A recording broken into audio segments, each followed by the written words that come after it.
Chers membres de France-Amérique, mesdames et messieurs, chers amis, bienvenue ce soir dans les salons de l'Hôtel Le Marois, qui est le siège de notre association, à l'occasion de cette table ronde sur la France et les Amériques face aux enjeux polaires. Vous êtes venus très nombreux et je vous en remercie très sincèrement. Je voudrais tout d'abord saluer tous les acteurs du continent américain ici présents, tous nos membres et tous ceux qui ont des liens étroits avec le Cercle France-Amérique. Je souhaite aussi remercier nos intervenants de ce soir, son Excellence l'ambassadeur auprès des pôles et des enjeux maritimes, M. Olivier Poivre d'Arvor, son Excellence l'ambassadeur du Chili en France, M. Juan Salazar Sparks. Il est absent, je crois. Voilà. Je me disais bien qu'il en manquait un à la tribune. Monsieur le responsable de la délégation du Chili à l'UNESCO, Rodrigo Wargorn, j'espère que j'exprime bien votre nom. Voilà. Madame la directrice de Prompérou, l'agence de promotion de commerce extérieur et de tourisme du Pérou, Rosario Pajuelo, et monsieur l'amiral Patrick Hébrard. Dans un contexte de relations internationales tendues et dans un climat de campagne électorale ici en France, peut-on envisager un regain d'intérêt pour ces régions extrêmes du monde?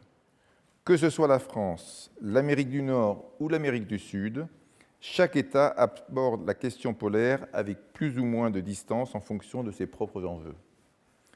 Le sujet est vaste et nous avons réuni ce soir des experts qui nous présenteront leur regard sur les différents aspects des enjeux polaires. France-Amérique, fidèle à sa tradition et à sa raison d'être, vous accueille sous le signe de l'amitié, dans un esprit d'ouverture, de rencontre et d'échange. Le Cercle France-Amérique est en effet l'endroit idéal pour ce débat. Il y a 113 ans, en 1909, Gabriel Hanotto, qui est un ancien ministre des Affaires étrangères et qui était président fondateur du Cercle France-Amérique, le Cercle des Nations américaines, écrivait que cette maison des Nations américaines est un endroit où les voyageurs d'outre-Atlantique se sentent d'avance chez eux, où ils aient la certitude de rencontrer des Français amis. La mission fixée par Gabriel Hanotto est restée la même qu'à ses débuts, c'est-à-dire travailler avec esprit et constance au renforcement des liens d'amitié transatlantique, cet objectif humaniste qui englobe toutes les nations américaines. Je tiens aussi à remercier sincèrement les équipes de France-Amérique, Aubin Lapose, qui est notre secrétaire général exécutif, et notre ami administrateur César Ortiz, qui a imaginé et réalisé cette soirée avec brio. Sachez que vous êtes toujours les bienvenus à France-Amérique. Cette maison des Nations américaines est votre maison, ainsi que celle de nos amis américains pris au sens large, nos amis de tout le continent américain. Merci sincèrement encore de votre présence ici ce soir. Très bonne soirée à tous et à bientôt pour nos prochaines manifestations que vous trouverez sur notre site internet. Et je passe maintenant avec plaisir la parole à César Ortiz qui va animer cette table ronde. Merci, Monsieur le Président. Je ne sais pas si ça ne fonctionne pas. Non? On commencera. Et maintenant? Oui. D'accord. Bien. Mesdames et Messieurs, je me réjouis de vous voir aussi nombreux ce soir ici à France-Amérique. Sans doute, le sujet, objet de notre table ronde, a suscité un vrai intérêt de votre part. Permettez-moi de vous présenter l'organisation de la table ronde. Tout d'abord, nous avions prévu une intervention liminaire de son Excellence l'ambassadeur Olivier Poivre d'Arvor.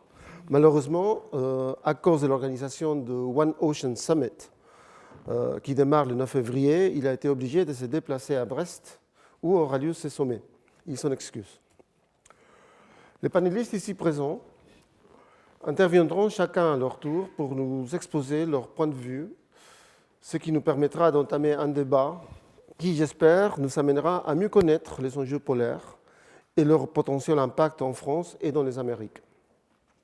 Enfin, après les interactions entre les panélistes, nous ouvrirons les débats avec la salle pour une séquence de questions-réponses. Quelques mots de présentation des intervenants. Peut-être vous l'avez déjà vu dans la fiche de présentation de cette manifestation. Anne Choquet, elle est enseignante-chercheur en droit à l'Institut universitaire européen de la mer, Université de Bretagne occidentale. Après avoir soutenu une thèse de doctorat en 2003 sur la protection de l'environnement en Antarctique, Anne Choquet poursuit ses travaux de recherche principalement en droit des régions polaires, Antarctique et Arctique. Parmi ses publications, en 2021, un ouvrage coécrit avec 2 autres enseignants-chercheurs, Géopolitique des pôles, vers une appropriation des espaces polaires. Point d'interrogation. Par ailleurs, elle est vice-présidente du Comité national français de recherche arctique et antarctique et vice-présidente du Comité Bretagne occidentale de l'Institut français de la mer. Mika Mered, chercheur et spécialiste des marchés et de la géopolitique de l'Arctique et de l'Antarctique. Mika Mered est secrétaire général de la chaire Outre-mer de Sciences Po et enseignant en géopolitique des pôles à Sciences Po, l'École de guerre et HEC Paris. Il est également administrateur de fonds de dotation Paul-Émile Victor, président du cluster polaire français et fut en 2021 directeur exécutif de la saison culturelle et éducative nationale 2021 été polaire. En 2019, il a publié Le Monde polaire. 2 ouvrages sur ces autres thèmes de recherche liés au pôle, la géopolitique de l'hydrogène et les Outre-mer, sont attendus cette année. Miguel Salazar, ici à ma gauche, s'est consacré à la formation universitaire en sciences humaines et sociales et à la recherche en relations internationales depuis une approche interdisciplinaire. Ses principaux champs de recherche sont les régions polaires et leur conjoncture historique, politique et organisationnelle. Actuellement, il développe une thèse sur l'incidence politique de l'action non étatique au sein du système du traité sur l'Antarctique à Sciences Po Paris.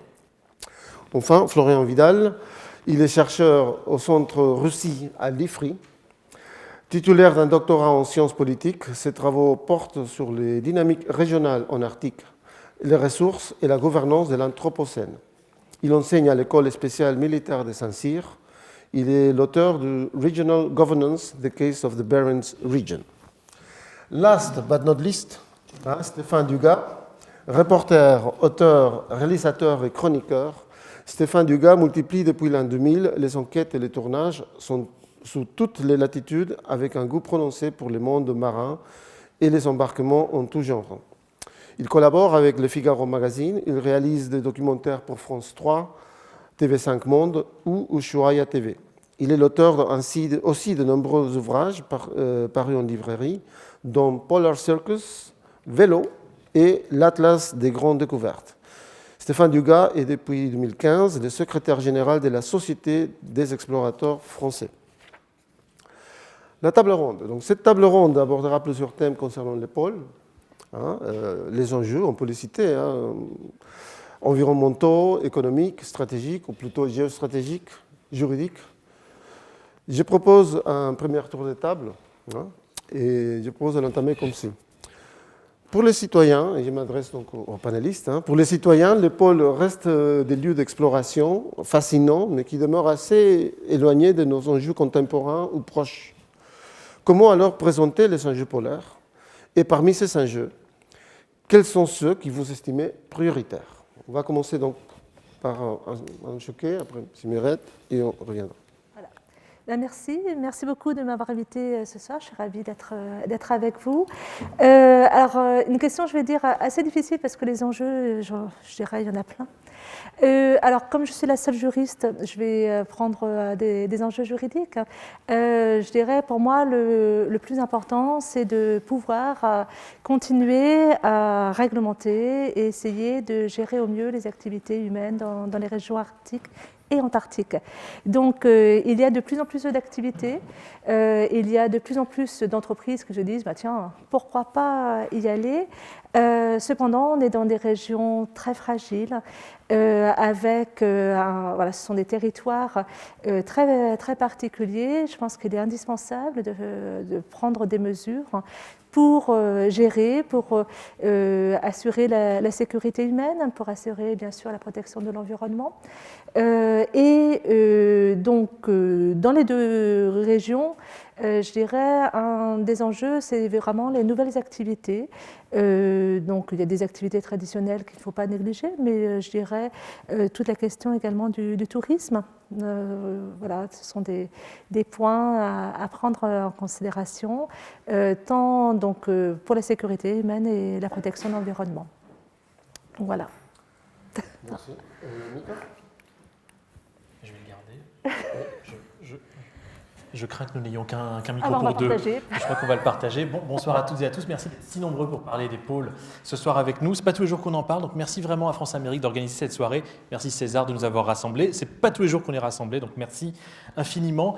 Deux priorités stratégiques que je voudrais partager avec vous. La première, c'est évidemment dans la droite lignée de ce que Anne a évoqué, préserver la paix et le multilatéralisme, en Arctique comme en Antarctique. Alors c'est peut-être plus simple en Antarctique qu'en Arctique, mais dans les deux cas, ce qu'il faut bien avoir en tête, c'est qu'aujourd'hui, on ne va pas avoir une guerre pour les pôles, ou en tout cas pas de conflit ouvert, et peut-être que c'est une idée reçue qu'on pourra débunker, si vous me permettez en bon français, un petit peu plus tard dans le détail.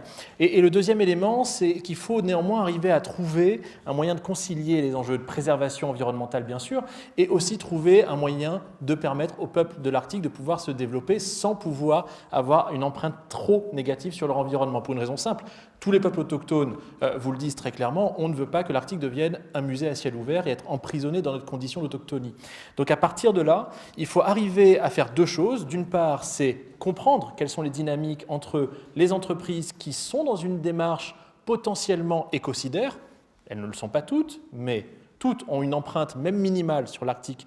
Donc là-dessus, toute activité doit être absolument régulée et surveillée. Et puis le deuxième sujet, c'est développer des moyens de sévir, des moyens coercitifs. Et là-dessus, évidemment, les juristes sont évidemment à la pointe. Mais les citoyens aussi, et je vais arrêter mon intervention avec ça, les citoyens aujourd'hui aident. Parce que la mobilisation citoyenne, on voit que ça marche. Ça marche aux États-Unis, ça marche évidemment en Europe, ça marche au Canada, ça marche même en Russie. Ça peut paraître peut-être un petit peu contre-intuitif, mais on va peut-être en parler, ça marche. Et puis, quand je parle de mobilisation, il y a une forme de mobilisation qui est évidente, c'est soutenir une ONG, c'est participer à des activités de type pétition, etc., des manifestations, pourquoi pas.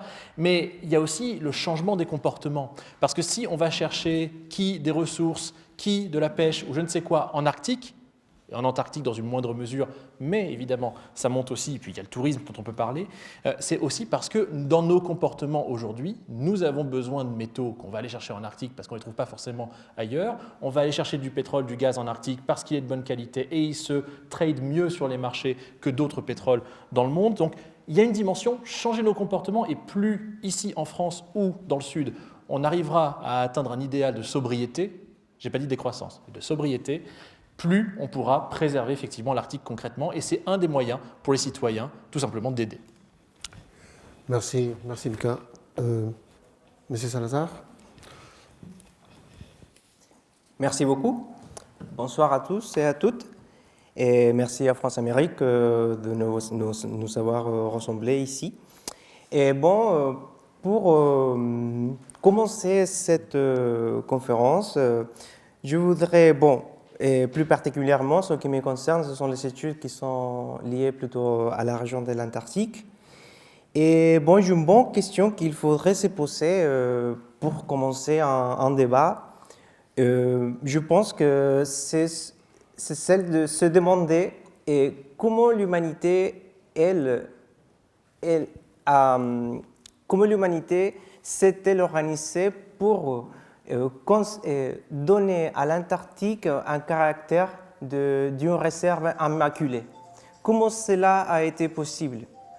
Quels sont les acteurs qui ont participé à la construction de ce système qui repose sur le droit international, mais qui en même temps représente une altérité au système international lui-même?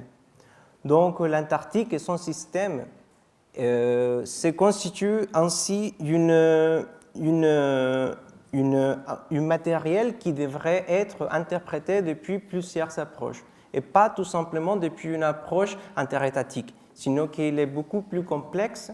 De cette manière, l'Antarctique pourrait être comprise à partir de ce qui aujourd'hui comprenons comme l'action non étatique.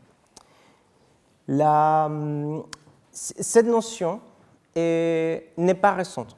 N'est pas récente et nous ne pouvons pas faire piéger de dire que le rôle qu'ont eu les acteurs non étatiques, c'est quelque chose de récent, sinon que c'est quelque chose qui est plutôt historique et qu'on peut trouver les racines de l'influence de ces acteurs depuis la fin du XIXe siècle. Donc, il existe un gros parcours lequel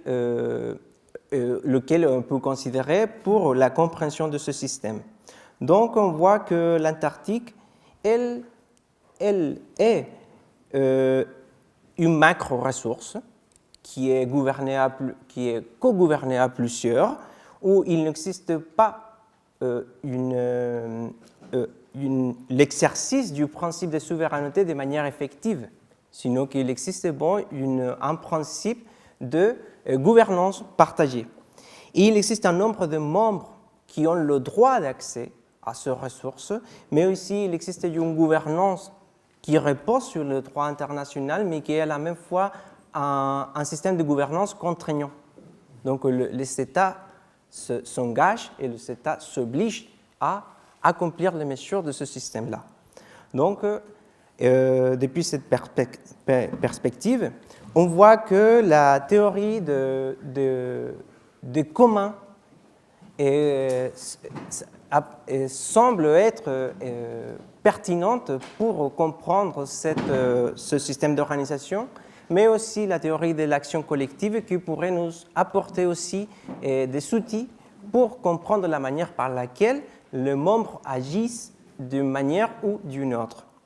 Donc, pour introduire ce débat, je pense que ça sera une bonne manière de le faire. Merci. Florian? Oui, bonsoir à tous. Alors, définir les enjeux. Alors moi, à la base, je suis spécialiste de la région arctique et j'ai dû réfléchir sur la question aussi de l'Antarctique, voir comment on peut relier ces deux pôles, ces deux espaces. Et ma réflexion, elle est sur deux points. Le premier, il est d'ordre de ce qu'est le système Terre. Et en fait, aujourd'hui, on voit que ce soit un Arctique et un Antarctique, les processus, les changements planétaires sont en cours. Et en cela, les deux régions, pour moi, sont critiques concernant l'évolution du changement climatique et du futur de nos sociétés. Et le deuxième enjeu, qui peut être assez visible en Arctique, et Mika l'a très bien mentionné, la question est-ce qu'il y aura une guerre pour les pôles, etc. Évidemment, ça c'est dû à tout ce que les médias raffolent, mais évidemment ce n'est pas la réalité. Mais derrière ces enjeux-là, il y a déjà ce défi qu'on perçoit, cette bataille qui oppose les États-Unis à la Chine. Et en fait, on voit à travers l'Arctique, à travers l'Antarctique, on voit déjà cette opposition entre ces deux grandes puissances. Et derrière cela, et là je m'adresse aussi à Anne Choquet, on voit aussi peut-être deux visions du monde différentes et deux visions d'ordre juridique international aussi qui s'opposent. Et les pôles, en ce sens, me paraît à tout point assez intéressant. Aussi, l'Arctique, on a l'impression que ce soit l'Antarctique ou l'Arctique, il y a le côté périphérique de nos sociétés. Pour ce qui est de l'Arctique, c'est assez faux.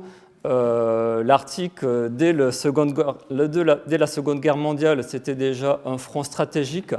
Donc, il y a déjà cette profondeur historique de ce que représente l'Arctique, alors que l'Antarctique reste encore, évidemment, n'est pas dans ces luttes stratégiques et militaires dans lesquelles l'Arctique a été témoin dans le passé. Donc, en tout cas, c'est les deux enjeux, le climat et les enjeux géostratégiques opposant chinois et américains. Merci. Stéphane? Alors moi, comme vous, les pôles m'aimantent. Ça fait 15 ans que je pratique des travaux, des livres, la biographie de Paul-Émile Victor, des travaux sur Jean-Baptiste Charcot, bref, sur plein d'explorateurs polaires français, souvent méconnus de nos concitoyens. Là, je suis en face de gens passionnés, de gens bien éduqués. Mais figurez-vous que si on va dans un collège, ce qui m'arrive souvent, si on va dans un festival, et que si vous parlez de Jean-Baptiste Charcot, je crois que c'est l'un de nos plus grands explorateurs français, il n'est plus connu. Si on parle de Paul-Émile Victor, il est connu seulement des plus de 50 ans. Et donc pour moi, oui, il est connu des plus de 50 ans. C'est comme ça. Et pour moi, le débat doit se placer sur l'héritage. L'héritage, pas seulement français, hein, il y a toute une histoire aussi avec nos amis anglo-saxons, avec nos amis argentins, avec plein de choses, avec une conquête de l'Arctique et de l'Antarctique qui est tout bonnement passionnante, qui m'a amené moi à écrire beaucoup de livres et à faire beaucoup de travaux, et surtout à une transmission, donc un héritage, une transmission. Et dans cette transmission, Michael l'a évoqué, on est souvent, et mes confrères et mes consoeurs les premiers, dans des choses très racoleuses, le réchauffement climatique, la banquise qu'ils font, beaucoup de simplisme souvent, beaucoup d'approximations. Il n'y a qu'à voir sur le débat sur l'ours polaire, puisque le petit ours cristallise tellement de choses dans notre inconscient. Depuis tout petit, on a une attention toute particulière, et je vous prie de croire que quand vous êtes là-haut, en Arctique, l'ours polaire devient tout d'un coup moins gentil quand vous êtes en expédition, parce que c'est quand même le seul animal qui peut vous manger tout cru.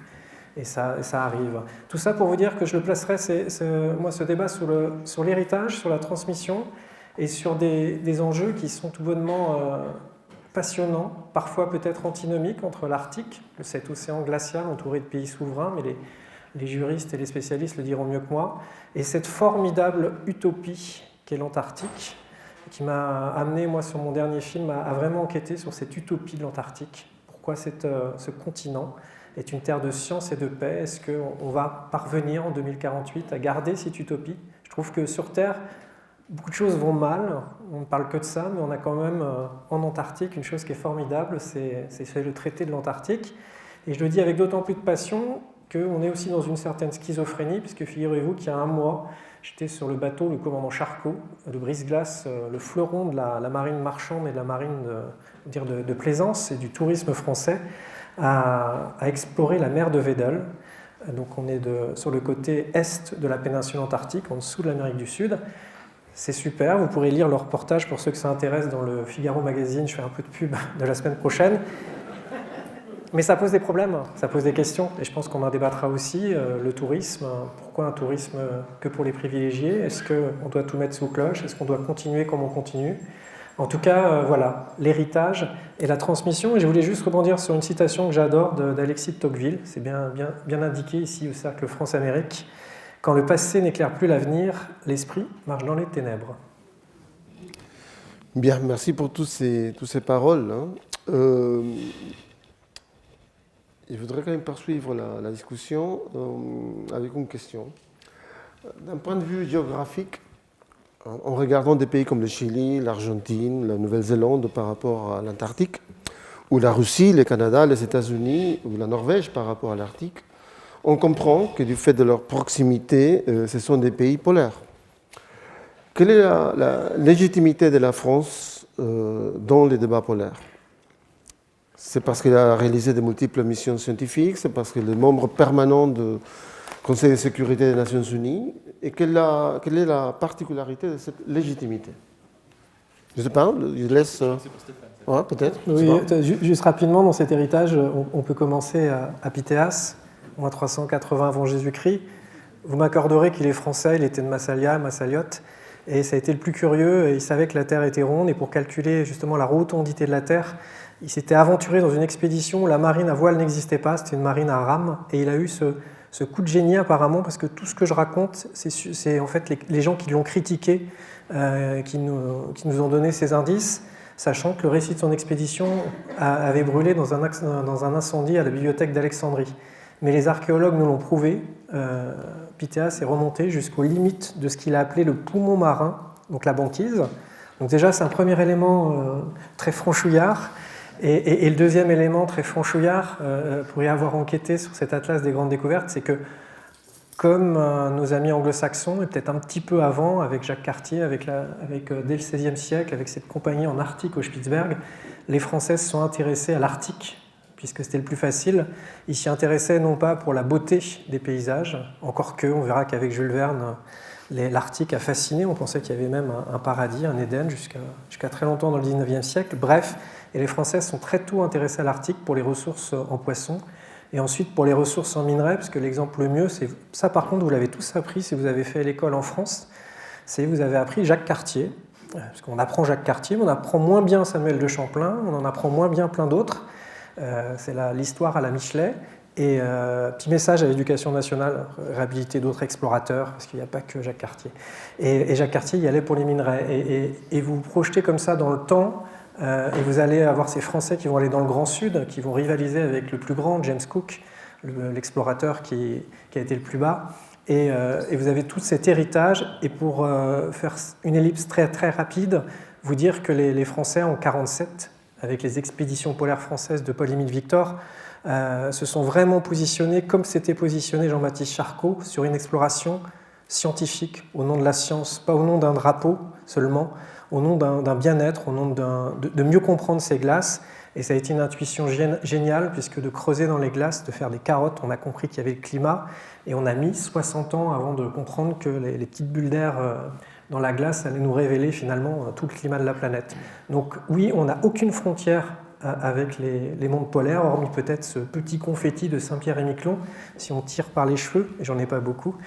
Et donc, mais néanmoins, on a une longue histoire et une longue tradition polaire. Ok, Mika, peut-être vous voulez ajouter? Mais oui, sur cette longue histoire et longue tradition polaire, il y a aussi une tradition de business. Alors, je vais peut-être avoir le mauvais rôle de celui qui parle que du business ce soir, mais c'est une réalité, c'est-à-dire que les premières expéditions en Arctique française date de 1523, aux tentatives d'expédition, et l'idée c'était tout simplement de trouver la route de la soie par le nord, plutôt que de passer par le sud, et qui était, à l'époque il n'y avait pas le canal de Suez, hein, souvenez-vous, hein, il fallait passer le cap de Bonne-Espérance, c'était un peu plus compliqué, donc ça c'était 1523, puis 1609, on a effectivement Henri IV qui crée, sur l'influence d'explorateurs néerlandais qui n'avaient pas obtenu gain de cause sur leur territoire, tout simplement la Compagnie française de l'Arctique, dont le but était tout simplement de s'installer sur cette route du Nord qu'ils n'ont pas découverte, mais l'idée c'était donc de trouver un petit point, un goulot d'étranglement entre les glaces et la terre, de manière à y installer un comptoir et évidemment de pouvoir taxer tous les navires qui passaient par là. Alors, en France, on aime taxer depuis 1609, vous le savez, et l'idée, si vous voulez tout savoir, c'était 4%, l'idée. 4% toutes les marchandises, hop, c'était pour nous. Il y avait cette dynamique-là. Il y a eu la France arctique, donc effectivement la tentative de colonie de peuplement sur le Svalbard que Florian connaît bien, dont il va peut-être vous parler. Là, on est aux alentours de 1620, 1639, 40. Et de fait, on a cet héritage qui est là de longue date, sans parler des Terre-Neuva ensuite, au 19e, etc. Et en fait, ce qui fait la légitimité aujourd'hui de la France, long story short, c'est pas juste cet héritage, c'est le fait qu'aujourd'hui, quand vous voulez parler climat, vous allez parler maritime. Quand vous parlez maritime, de fait, le pays qui a le deuxième domaine marin et sous-marin aujourd'hui dans le monde, c'est évidemment la France, qui lui confère une légitimité que les juristes ne renient pas, puisque c'est sur celle-là qu'elle se base pour les négociations du Baby NJ, dont vous avez peut-être entendu parler, hein, donc ce Montego Bay 2, on va peut-être rentrer dans le détail plus tard.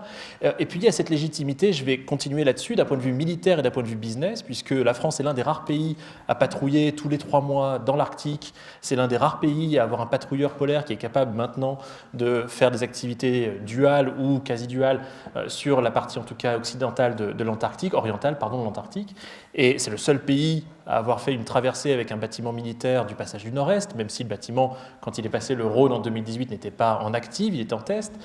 Il n'empêche que c'est la seule, etc., etc., etc. Et d'un point de vue business, il se trouve qu'aujourd'hui, que vous alliez en Russie, au Canada, au Groenland ou en Alaska ou je ne sais où, vous allez retrouver des États, des décideurs locaux, des chambres de commerce, j'en passe et des meilleurs, qui aujourd'hui disent l'expertise française en termes d'ingénierie grand froid, en termes de gestion de projet grand froid, que ce soit pour faire des routes, des aéroports, des bâtiments, des pipelines, etc., elle est relativement inégalée dans le monde. Et aujourd'hui, je le dis très clairement, et je pense que Florian retournera là-dessus aussi peut-être, c'est qu'aujourd'hui, typiquement, quand on parle du développement de l'Arctique russe, par exemple, l'Arctique russe, ces 10 dernières années, en tout cas la péninsule de Yamal, par exemple, sans les entreprises françaises, il n'y en avait pas, en tout cas pas aussi vite et pas aussi fort. Donc, tout ça, ce sont des éléments de légitimité. On peut être d'accord ou ne pas être d'accord avec, évidemment.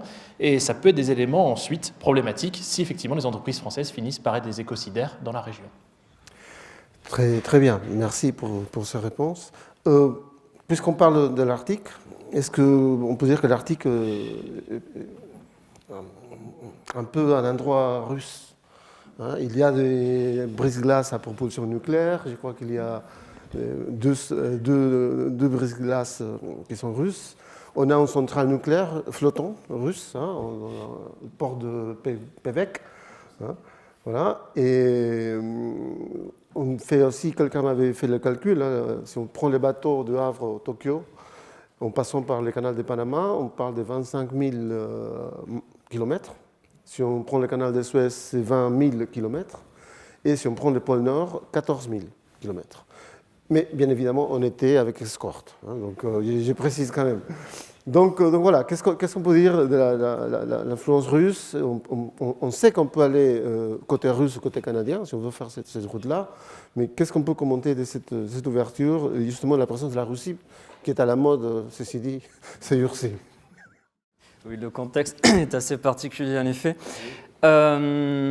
Évidemment, si on regarde une carte, on comprend très bien que l'Arctique, la moitié de l'Arctique est russe. C'est de la géographie, c'est des frontières, c'est assez simple à comprendre. Et à partir de là, ce qui est intéressant, c'est de voir sur les 20 dernières années comment le pouvoir russe à Moscou ont misé sur le retour en fait, de la Russie en Arctique, puisqu'il s'agit d'un retour. Ce n'est pas quelque chose de nouveau. La Russie est présente depuis très longtemps. Arkhangelsk a été créé au début du XVIIe siècle. C'est la deuxième plus grande ville arctique derrière Mourmansk, autre ville russe. Donc il y a déjà ce peuplement en fait, arctique. Et finalement, l'Arctique est dans l'ADN russe. L'identité de la Russie, c'est l'Arctique. Et aujourd'hui, évidemment, et Mika l'a très bien mentionné, évidemment, la stratégie de la Russie, c'est le développement de cette route maritime. On voit que les Russes ont investi dans le gaz, le pétrole, évidemment la péninsule de Yamal, aujourd'hui le cœur en fait, des exportations en fait, russes via cette voie maritime. Mais ça ne s'arrête pas là. Aujourd'hui, la priorité du gouvernement russe, c'est l'exploitation des minerais. Aujourd'hui, les plans, c'est les minerais, c'est tous les minerais. C'est-à-dire que la Russie, c'est la caverne d'Ali Baba, il y a de tout. Et les Russes en Arctique veulent tout chercher. Donc ça va du charbon au nickel en passant par le cuivre et le palladium. Donc là, vous avez toute une collection de minerais, de métaux et aussi donc, de charbon. Mais il y a des clients, il y a un marché international, il y a une demande. Les Russes ne font que répondre en fait, à cette demande. Et c'est aussi ce qui va générer les Russes misent sur ces exploitations-là en Arctique pour à la fois soutenir leur modèle qui est dépendant, en fait, l'économie russe est une économie extractive. C'est une économie extractive depuis plus d'un siècle. En fait, c'est le modèle soviétique. L'économie soviétique s'est construite sur ce modèle extractif. Donc c'est juste la poursuite en fait, d'un modèle économique. Et en soi, en cela, les minerais, le gaz et le pétrole, puisqu'il y a aussi le très grand projet de Vostok Oil soutenu par Rosneft, proche, dont le dirigeant Sechin est proche de Vladimir Poutine, des anciens du KGB. Et donc là, pour la Russie, l'Arctique est la clé de la soutenabilité de son modèle et de la persistance aussi du régime qui est en place depuis 20 ans. Donc ça, c'est clairement stratégique. Et ce que l'on perçoit, c'est que là, en retour, c'est que les États-Unis ont fait le constat de leur retard, du fait que les Russes, en fait, depuis 2 décennies, ont positionné en termes donc, économiques, mais aussi militaires. Les Russes réoccupent, réinvestissent cet espace stratégique.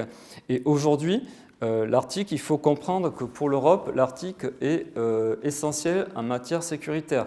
Il faut comprendre qu'il y a une vraie continuité. Ce qui se passe en Ukraine aujourd'hui aura des conséquences potentielles dans le cas d'un conflit entre Russes et Ukrainiens. Il faut savoir que en fait, il faut comprendre que l'Europe est traversée par 3 mers. La mer de Barents, la mer Baltique et la mer Noire. Et si un conflit, une tension doit être générée à partir de ces 3 mers, forcément ça va se réverbérer sur l'ensemble en fait de ces mers-là. Donc la région arctique est potentiellement, évidemment, sera potentiellement affectée par ce conflit éventuel. Et d'ailleurs, le Premier ministre norvégien Jonas Gahr Støre a fait une déclaration ce mois-ci à Tromsø, rappelant que, évidemment, en cas de conflit, la Norvège et dans son espace septentrional, évidemment, sera très vigilant. Et on voit d'ailleurs l'augmentation des activités militaires dans cette zone-là. Donc ça, c'est aujourd'hui la Russie sur l'Arctique a je ne dirais pas de mainmise, mais en tout cas a su développer pas à pas sa stratégie, mettant un peu disons, en retard les États-Unis face à cette projection. Les États-Unis qui s'inquiètent évidemment à la fois des activités russes dans la région, mais aussi, on pourra en reparler j'imagine, de la Chine. Très bien, merci. Alors, je constate que pour l'Antarctique, on a eu besoin d'avoir un traité. Pour l'Arctique, ce n'est pas le cas, donc ça veut dire qu'il y a des droits internationaux traditionnels qui s'appliquent. Pourquoi cette différence? Peut-être Anne? Alors, oui, la différence, c'est, je vais dire, l'Arctique c'est un océan et l'Antarctique c'est un continent. Donc, de fait, on va gérer différemment les deux zones. Mais, alors, contrairement à l'image vraiment souvent mise en avant, les régions polaires ne sont pas des espaces de liberté. Loin de là, donc en Arctique, il y a bien les États côtiers, et les États côtiers se comportent en tant qu'États côtiers. Comme nous, France, on se comporte en tant qu'État côtier. Et notamment, je rebondis sur ce que disait Florian, sur les ressources. On a beaucoup vu l'image du drapeau russe planté au pôle Nord. Ce n'est pas une course. Là, il s'agit de l'extension du plateau continental, qui est un droit pour tout État côtier. Or, on a la Convention sur le droit de la mer, qui est une convention qui a été adoptée en 1982, qui donne la possibilité aux États d'étendre leur plateau continental. Donc nous, au niveau de la France, on l'a fait dans toutes les régions. Même en Antarctique, même si on n'a pas déposé un dossier complet. Mais un État qui est un État côtier a la possibilité d'avoir des droits et donc de juridiction sur le plateau continental, donc c'est-à-dire sur le sol et le sous-sol de son territoire qui va sous la mer. Et les États côtiers ont la possibilité également d'étendre leur plateau continental. Mais pour cela, il faut voir qu'on ne peut pas le faire n'importe comment. Il faut vraiment prendre en considération la Convention sur le droit de la mer qui limite dans le temps. Et donc on a eu l'impression d'une course, en fait, tout simplement parce que c'était des obligations qu'avait posées la Convention sur le droit de la mer. On avait normalement 10 ans après l'entrée en vigueur de la Convention pour étendre son plateau continental. On a rallongé un petit peu le temps pour le faire parce qu'on s'est rendu compte que c'était difficile. Mais la Russie, elle a planté son drapeau dans une position idéale. Comme, voilà, je viens de Brest, donc nous, en face de nous, il n'y a personne, donc on peut aller, voilà, plateau, on y va. Là, pour l'Arctique, c'est complètement différent. Il faut voir que la Russie a étendu son plateau continental jusqu'au pôle Nord. Les autres États sont également la même approche. Et donc là, on a vraiment un cadre juridique qui est réel. Et pour l'Antarctique, on a bien sûr le traité sur l'Antarctique, qui a été établi sur la base d'une coopération scientifique dans le cadre de l'année géophysique internationale. Et le traité a été adopté en 1959. Et sur son fondement, on a complété au fur et à mesure des années, au fur et à mesure des besoins également, par d'autres règles. Et petit à petit, on complète.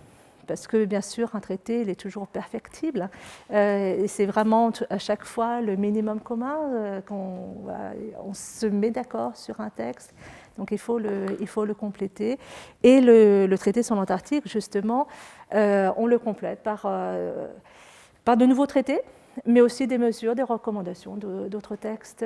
Et contrairement à ce qu'on voit souvent, le traité sur l'Antarctique ne prévoit pas de fin. Il a une durée indéfinie.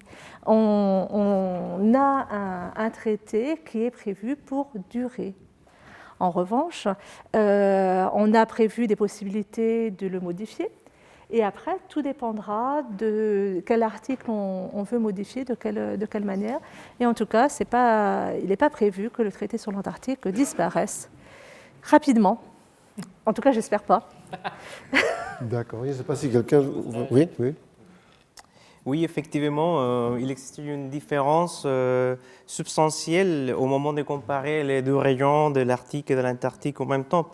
Et on voit que dans l'Antarctique, tel que disait Madame Choquet, c'est une région où la Convention sur le droit de la mer va impérer et va aussi définir les limites qui sont encore floues par rapport aux pays qui s'impliquent dans les affaires de l'Arctique. Parce qu'on voit, par exemple, que la Chine fait un rapprochement vers l'Arctique, mais sous la justification que c'est une région qui aura des impacts dans les mers, dans le mer chinois. Donc, la Chine utilise cette justification pour être présent dans la gouvernance de cette région. Mais par contre, dans l'Antarctique, il existe comme je vous disais au début de cette séance, qu'il existe une altérité politique et aussi juridique qu'on ne peut pas trouver ailleurs, parce que la Convention sur le droit de la mer ne va pas s'exercer sur cette région, sinon qu'il existe un système qui est complètement à part. Donc, une des caractéristiques de ce système, c'est que la souveraineté a été questionnée, il a été mis en question, et elle a été arrêtée, freinée, et aujourd'hui, il existe un système de gouvernance commun où il existe des processus décisionnels qui sont complexes. Et ça, c'est très, très, très intéressant parce que ces processus décisionnels fonctionnent à partir de la présentation des documents d'information, des documents de travail, des documents d'organisation de la gouvernance. Et à partir de ces documents qu'on peut comptabiliser depuis 1961, que c'était la première réunion consultative du traité sur l'Antarctique, jusqu'à 2021, il existait environ 6700 documents présentés. Mais les 79% de ces documents ont été présentés entre 1991 et 2021. Mais ça explique certaines choses parce qu'on voit qu'à partir de la signature du protocole pour la protection de l'environnement, ou plus connu comme le protocole de Madrid, a ouvert une porte plus large et aussi plus souple pour la gouvernance du continent, et on voit qu'il existe une implication majeure tant des acteurs étatiques que des acteurs non étatiques. Et on voit un protagonisme bien marqué, par exemple du comité scientifique de la recherche sur l'Antarctique, qui présente tant de documents comme beaucoup d'autres pays. Et aussi, on peut observer qu'il existe un leadership des acteurs traditionnels qui sont ceux qui ont signé l'accord du traité de 1959. Donc, on voit aussi que ce système repose sur la notion du consensus. Donc, on est tous d'accord ou ça va pas fonctionner. Donc, ça permet aussi de prévoir une pérennité du système, parce que le système ne va pas s'effondrer à partir de la décision ou de la position d'un seul ou plusieurs acteurs. Il faut le consensus en totalité pour que ce système puisse se fondre finalement, et ça c'est quelque chose de très difficile qui a lieu finalement. D'accord, mais pour les néophytes, là, si on regarde le plan de l'Antarctique, on voit des revendications territoriales apparemment, la Nouvelle-Zélande, l'Australie, la française, chilienne, argentine, etc.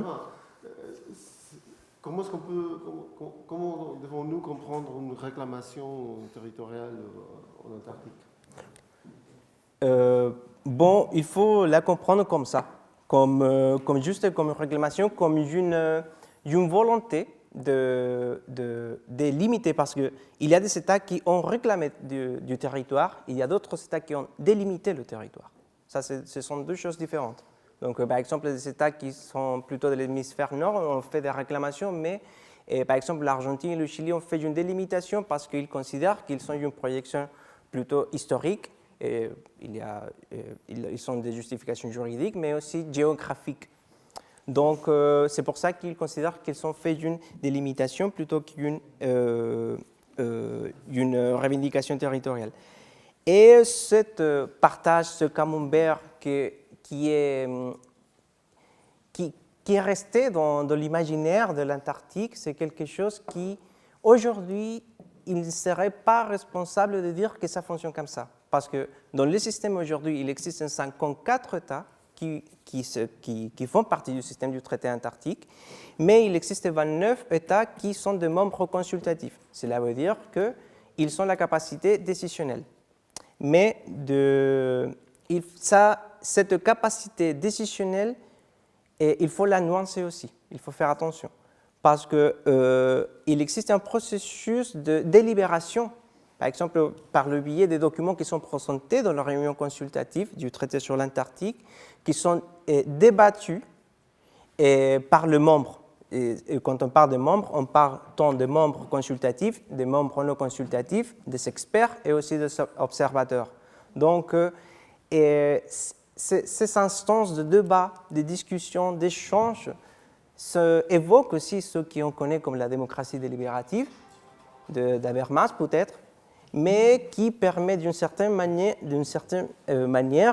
déterminer où vont être conduites les décisions à la fin, au moment de produire les rapports finaux de chaque réunion de ce sommet qui concerne l'Antarctique. Oui, l'année dernière, d'ailleurs, il y a eu une réunion ici à l'occasion des 60 ans. Je ne sais pas si Mme Choquet pourrait...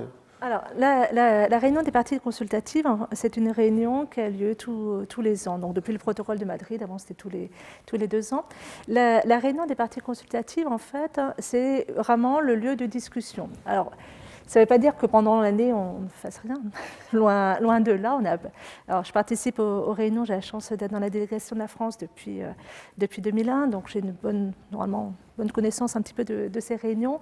Et donc, il y a vraiment un travail tout au long de l'année. Mais, comme toute organisation internationale, il y a vraiment 2 semaines environ de négociations. Comme disait Miguel, on a 54 États, on a seulement 29 États qui ont un droit de vote, et il faut que tous soient d'accord. Alors ça, c'est vraiment la richesse du traité sur l'Antarctique, parce que une décision ne sera pas prise si les 29 États qui ont un droit de vote ne sont pas tous d'accord. Donc ça veut dire que c'est très très long les négociations. On met des années avant d'adopter un texte, mais l'avantage par rapport à d'autres organisations internationales, c'est que ce consensus fait que normalement la règle est plus facilement mise en œuvre. Alors après, ça ne veut pas dire que ce soit si simple que cela, mais il n'empêche qu'il y a vraiment une volonté de coopérer entre les États, et même au niveau des États dits possessionnés, donc les États qui ont des prétentions territoriales. Il ne faut pas oublier que le traité sur l'Antarctique gèle les prétentions territoriales, mais pour autant, il n'annule pas les revendications territoriales.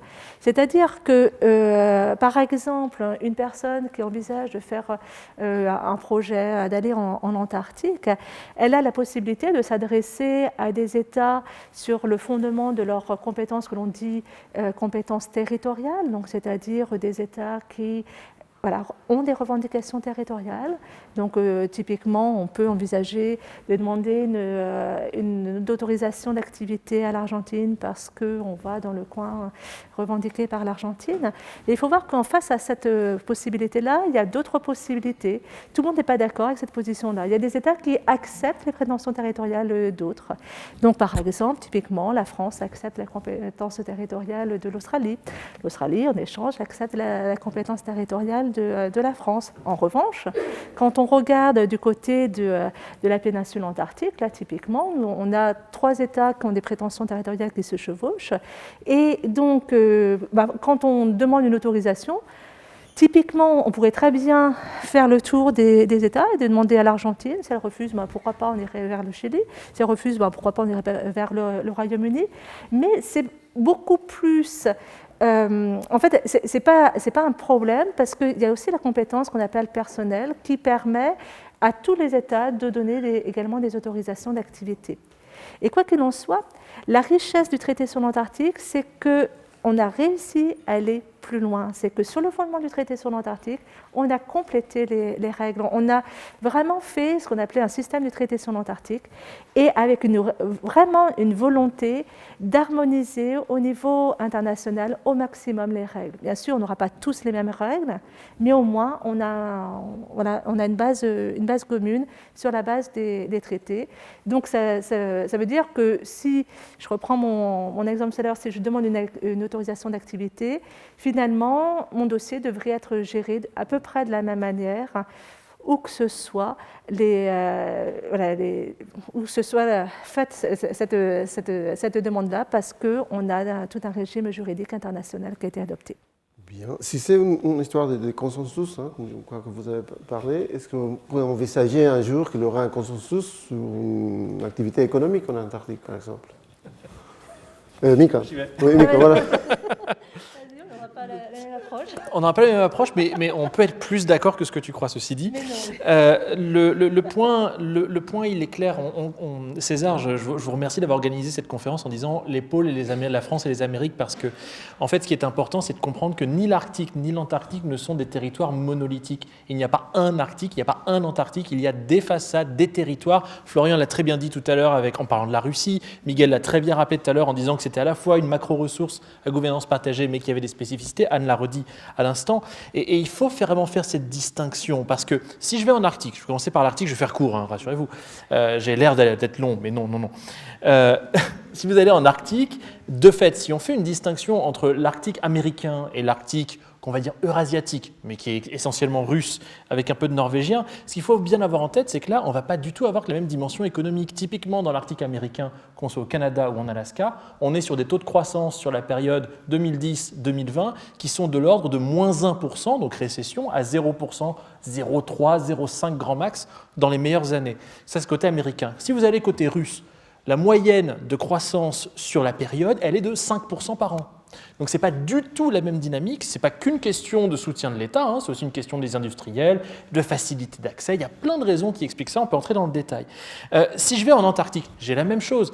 En Antarctique, on parle du tourisme en termes de première activité économique, 98% des touristes qui vont sur le continent antarctique passent par l'Amérique du Sud, 98%. Donc rien à voir entre la façade américaine de l'Antarctique, la façade africaine, où vous allez avoir un peu de tourisme à partir du Cap, et puis évidemment surtout des scientifiques, et puis rien à voir avec la façade encore indo-pacifique sur laquelle la France est évidemment présente. Donc là-dessus, il faut vraiment faire des distinctions. Si je retourne dans le secteur, par exemple, du gaz naturel, aujourd'hui, en France, on a un tiers de la consommation du gaz naturel qui est importé de l'Arctique, c'est l'Arctique norvégien et l'Arctique russe. Ce n'est pas l'Arctique américain, ce n'est pas l'Arctique canadien. Si je veux développer de l'hydrogène en France massivement parce qu'on a ce plan à 9,1 milliards sur 10 ans pour soutenir l'hydrogène, je vais avoir besoin de palladium. Ce palladium, je vais aller le chercher aujourd'hui dans l'Arctique russe parce que de fait, je ne vais pas aller le chercher au Zimbabwe ou en Afrique du Sud pour plein de raisons, notamment le fait qu'il est déjà bien exploité. Si je veux faire de l'électrification directe parce que je vais mettre 14 EPR, comme disait Éric Zemmour ce matin sur France Inter, et de fait, il va falloir massivement augmenter les réseaux et de fait, il va nous falloir du cuivre. Aujourd'hui, le cuivre, vous pouvez le chercher dans plein d'endroits du monde. Ce qui se développe le plus, ça va être l'Arctique russe. Et quand on imagine une exploitation de cuivre dans l'Arctique russe, par exemple dans Tchoukotka, donc là c'est plus proche de l'Amérique mais sans y être, de fait, on parle d'une usine qui va avoir 15 milliards de dollars d'investissement et qui va nécessiter 4 centrales nucléaires flottantes sur la côte juste pour alimenter l'usine, et puis la base vie qui va avec. Donc on ne se parle pas du tout des mêmes magnitudes d'un Arctique à l'autre. Le Groenland, j'en parle même pas, on peut entrer dans le détail si vous le souhaitez, c'est encore autre chose. Et pour ce qui est de l'Antarctique, il y a un dernier point que je voudrais évoquer, c'est évidemment la question de l'exploitation marine. Évidemment, il y a la question de la pêche sur laquelle on reviendra peut-être avec la camelard, etc. Mais je voulais vous mettre l'accent sur la question des hydrocarbures maritimes, parce qu'on a tendance à penser que le protocole de Madrid protège tout. Donc le protocole de Madrid, c'est le texte de 1991 poussé par la France et l'Australie qui interdit l'exploitation minérale du continent, mais on a l'impression que ça protège tout. Or, Rosgeologia, oui, donc c'est-à-dire l'agence, le BRGM russe, si vous voulez, tout simplement a mené des campagnes d'exploration pétrolière dans le plateau continental de l'Antarctique sur la façade africaine en 2020 et va le refaire en 2022 ou veut le refaire en 2023, 24, 25.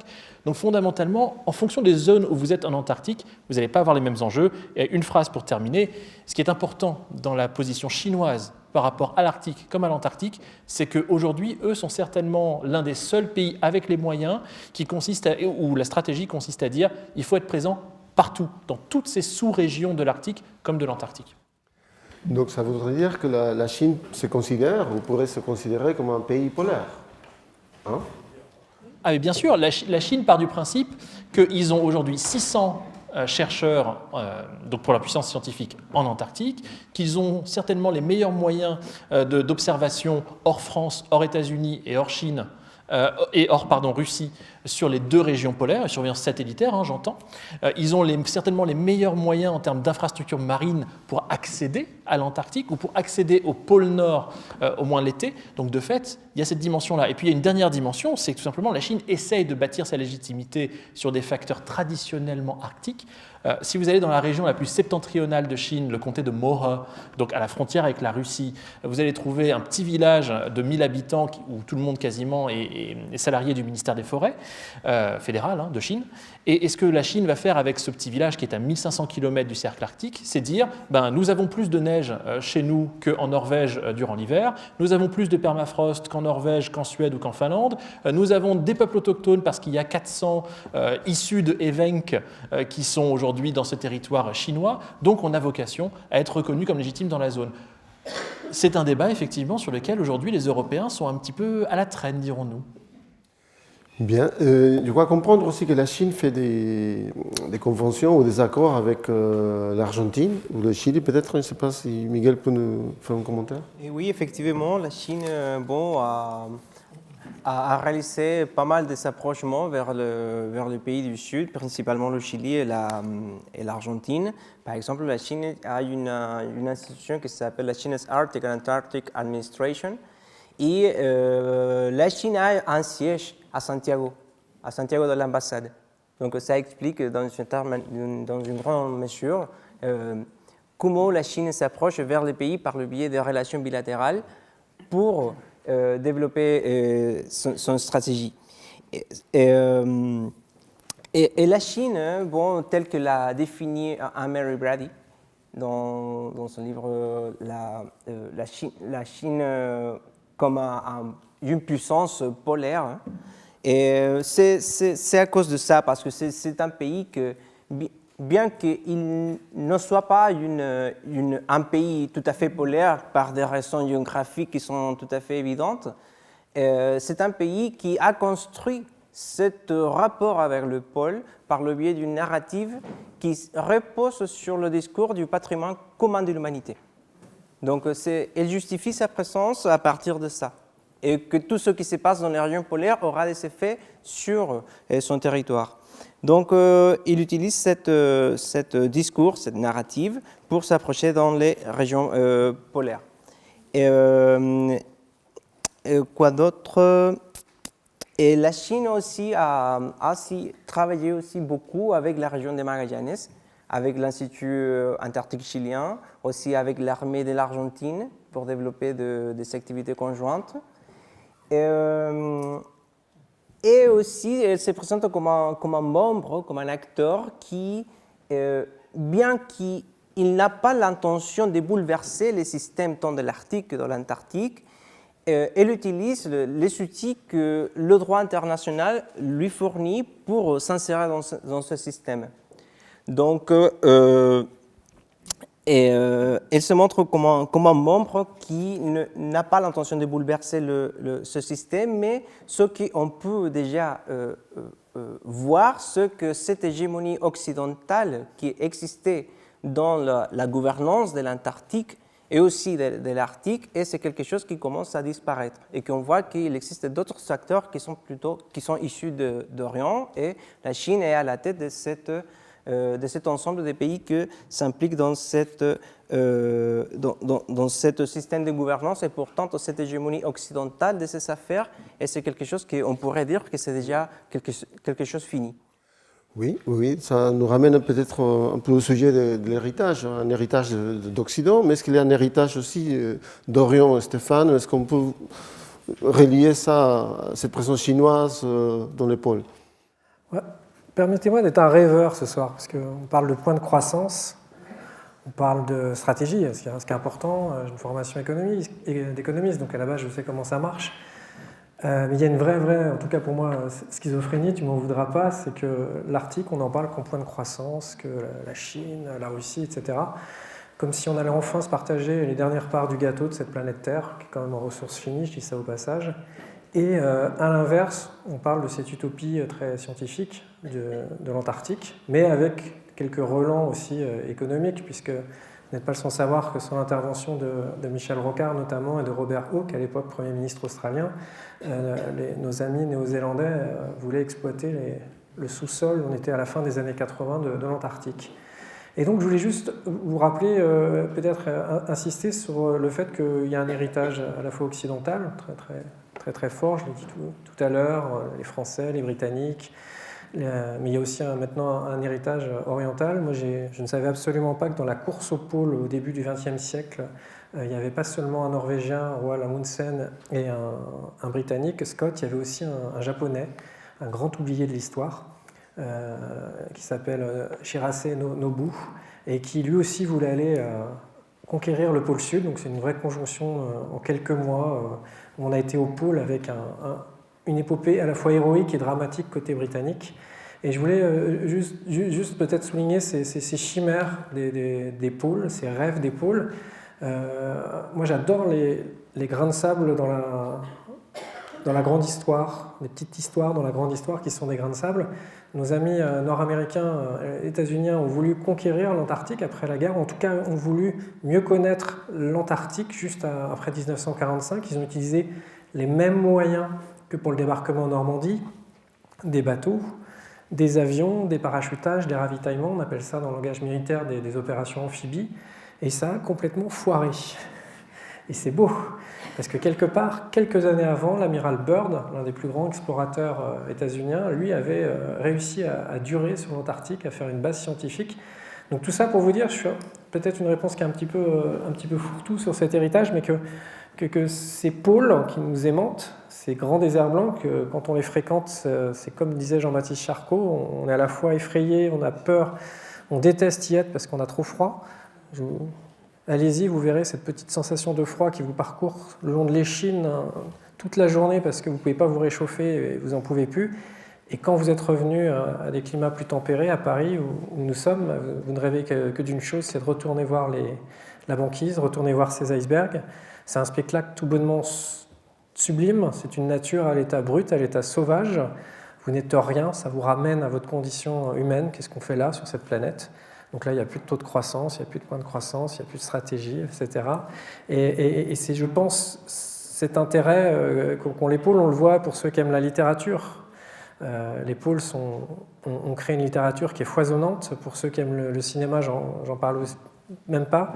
Et dans les arts, en tout cas, les pôles nous aimantent avec, peut-être pour conclure, cette dichotomie cette schizophrénie pour moi en tout cas, entre cette appétence où on exploite, il y a de la stratégie, on n'a pas parlé des télécommunications, on n'a pas parlé peut-être aussi de comment on allait préserver la biodiversité. On est parvenu en Antarctique, un petit exemple, on a fracassé toutes les baleines au 19e siècle, au début du 20e siècle, il n'y avait plus de baleines, il n'y avait plus de phoques, c'était, souvenez-vous, l'épopée héroïque à la Melville, à la Moby Dick. Et là, l'homme s'est dit que quelque part, il y avait quelque chose qui clochait, et pour être retourné, là, il y a un mois, on pouvait revoir des des nageoires, des caudales, des baleines. On pouvait être avec des gens, et je rejoins ce que disait tout à l'heure Mika, qui était sur un bâtiment de tourisme ultra luxueux, mais qui participait, qui faisait de la science participative. Alors vous allez me dire, c'est peut-être très tarte à la crème, on s'achète une caution verte, si on parle cash. Mais la bonne nouvelle, c'est que le chercheur américain avec qui j'étais avait un programme qui s'appelle Happy Well. Et ce programme Happy Well s'adresse à tout le monde qui fréquente la zone, sur un bateau de luxe, sur un voilier, sur que sais-je, de photographier les nageoires de ces baleines, de dire à quel endroit au niveau GPS on les a vus, puisque ces chercheurs, quand on leur envoie les photos, sont capables, avec la couleur des caudales, avec les taches, de connaître les baleines, d'avoir pratiquement le prénom de la baleine, et permettre ainsi de recenser les baleines sur notre planète, en tout cas dans l'hémisphère sud, recenser le nombre de baleines qu'il y a, recenser leur évolution. Donc dans le pire, on trouve souvent le meilleur, donc c'est comme ça que je vais conclure. Bien, bon, on n'est pas encore à la conclusion, il nous reste encore un tout petit peu de temps. Il y a peut-être deux sujets qu'on devrait couvrir avant d'ouvrir la salle. C'est bien évidemment la question du climat. Je crois que là, vous avez, il y a des photos pratiquement une fois par mois de la banquise qui se font, on parle des niveaux des mers, etc. Donc c'est un sujet, à mon avis, que j'aimerais avoir le point de vue des panélistes. Et un dernier point aussi après, sera si quelqu'un peut déjà nous dire quelque chose ou sait quelque chose concernant les stratégies françaises, stratégie polaire. Donc je ne sais pas si Anne, vous souhaitez en faire un tour de table. Non, sur la stratégie polaire française, j'attendrai de voir ce qui... Alors, je recommence. Oui, sur la stratégie polaire, je pense que moi, j'attendrai de voir véritablement ce qui sera annoncé. En revanche, moi, j'aimerais bien quand même qu'on ne reparte pas avec une approche je trouve très commerciale en fait des régions polaires. Effectivement, il y a des entreprises. Je suis d'accord. Je suis d'accord avec l'idée que la Russie a fait de l'exploration. Alors, mais il ne faut pas oublier qu'il y a des garde-fous quand même qui existent. Alors ça, c'est la juriste qui revient. Et notamment, là, pour l'Antarctique, il y a quand même un cadre juridique qui existe. Et on exige des choses en Antarctique qu'on n'exige pas ailleurs. Alors bien sûr, il manque plein de choses. Donc il y a encore beaucoup de travail pour les juristes. Mais en Antarctique, toute activité, quelle que soit l'activité, fait l'objet d'une évaluation d'impact sur l'environnement préalable. En Europe, en France, on envisage des évaluations d'impact pour les projets d'envergure. Là, pour l'Antarctique, quoi que l'on fasse, il faut une évaluation d'impact sur l'environnement. Même nos Russes qui partent faire de l'exploration ont fait une évaluation d'impact sur l'environnement. Donc il faut vraiment faire attention. Je trouve qu'il faut nuancer. Alors on peut dire plein de choses. Et 2048 n'ouvre pas, ça on le voit très souvent dans les journaux, en 2048, ce n'est pas la fin du traité sur l'Antarctique, ce n'est pas la fin de l'interdiction des activités relatives aux ressources minérales. Donc ça, c'est vraiment ce qu'on voit tout le temps. On pourrait très bien, dès maintenant, envisager la levée de l'interdiction. Il faudrait pour cela le consensus des 29 parties consultatives. Donc là, ça serait quand même, je pense, un peu compliqué actuellement. En 2048, les procédures changent, mais elles sont très strictes. Effectivement, on n'aura plus besoin tout de suite d'un consensus. Il faudra une adoption à la majorité, mais quand même les 3/4 des parties consultatives qui étaient en 1991. Donc en 1991, elles étaient déjà 26, il faudrait donc les 3/4 d'accord. Il faudra en plus un régime juridique organisant les activités relatives aux ressources minérales et que ce projet-là entre en vigueur. Et pour cela, il faudrait les 3/4 des parties consultatives. Actuellement, elles sont 29, donc il faudrait les 3/4 des parties consultatives et également l'ensemble des parties consultatives qui étaient parties consultatives en 1991. Donc ça fait plein de règles, il ne faut pas les négliger et on voit trop souvent dans les journaux cette ouverture totale de l'Antarctique. Et même si on levait, il y a quand même des évaluations d'impact sur l'environnement, des contrôles qui sont faits. On a en Antarctique également un régime extraordinaire qui a été adopté en 1959, qui est le régime d'observation. Donc tout État peut aller voir ce que fait un autre État. Donc la Russie peut aller contrôler ce que fait les États-Unis peuvent vérifier ce que fait la France. C'est un régime... ça fait des années que je travaille sur les traités, mais je trouve ça extraordinaire en droit international. On a réussi pour l'Antarctique à faire quelque chose qu'on n'a pas réussi à faire ailleurs. Bien sûr, il faut quand même penser à demain. On peut très bien imaginer qu'on ait vraiment besoin d'aller en Antarctique chercher des ressources minérales parce que on ne pourrait plus aller dans les régions où on va actuellement, mais ce n'est pas un régime de liberté. Voilà. Vous pouvez rajouter quelque chose? Oui, oui. Et oui, pour ajouter certaines idées à ce que disait Madame Choquet, il faut établir un rapport à ce que dit Bruno Latour dans un ouvrage qui a déjà quelques années, qui aborde le sujet de comment faire entrer les sciences en démocratie. Ils disent que pour faire de l'écologie politique, il faut conjuguer 3 éléments. Ça, c'est la nature, en premier lieu, c'est la science et c'est la politique. Et ces 3 éléments, c'est quelque chose qu'on peut trouver dans le système du traité sur l'Antarctique. Ça nous permet de dire aussi que ce qu'on connaît comme la célèbre tragédie des communs n'a pas eu lieu en Antarctique, parce qu'il existait une suprématie de la science dans la gouvernance de ce système. Mais d'où vient cette suprématie? D'où vient cette autorité scientifique? Cette autorité scientifique est le résultat de tout un processus historique qui a commencé avec les années polaires internationales qui sont commencées à la fin du 19e siècle, en 1883, 82-83, le premier. La France a participé avec l'expédition de Ferdinand Martial à bord de la Romanche, dans l'abbaye Orange. Et aussi à la suite, l'année polaire internationale de 1932-33, c'était 5 ans après. Et à la suite, l'année géophysique internationale en 1957-58, et qui a construit les conditions pour la mise en œuvre du traité sur l'Antarctique. Et donc, on peut voir que la science a été un drapeau qui a été porté principalement par les acteurs non étatiques. Vous pensez bien, par exemple, à le rôle qu'a eu Jean Charcot dans ses expéditions. On a vu que son navire, qui s'appelait le Français, a été soutenu par la population française par le biais d'une souscription au périodique Le Matin. Et c'est pour ça qu'il a baptisé son navire le Français. Donc, on voit que la disposition des ressources ne sont pas forcément issus de l'État lui-même, sinon que ce sont les acteurs essayent de les obtenir par le biais de ses propres moyens. Et aussi, il ne faut pas oublier le rôle qu'a eu le célèbre Jacques Cousteau. Quand j'ai commencé mon terrain au Chili, j'ai visité l'archive historique du ministère des Affaires étrangères du Chili. Et dans l'entrée, il y avait un portrait de Jacques Cousteau avec des enfants de 5 continents qui lançaient un appel à protéger l'Antarctique. Et donc, je me suis dit, bon, que fait Jacques Cousteau ici, dans ce ministère-là,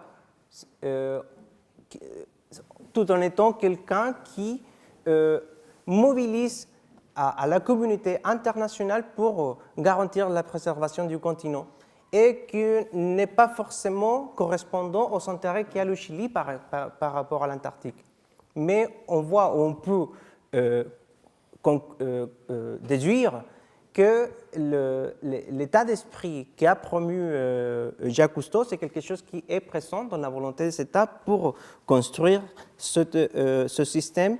Et ça se passe pareillement avec la mise en œuvre des aires marines protégées, qui a été une initiative encouragée par l'Union scientifique pour l'Union internationale pour la préservation de la nature, qui a encouragé à la Convention pour la conservation de la flore et la faune de l'océan austral pour commencer un processus de déclaration des aires marines protégées.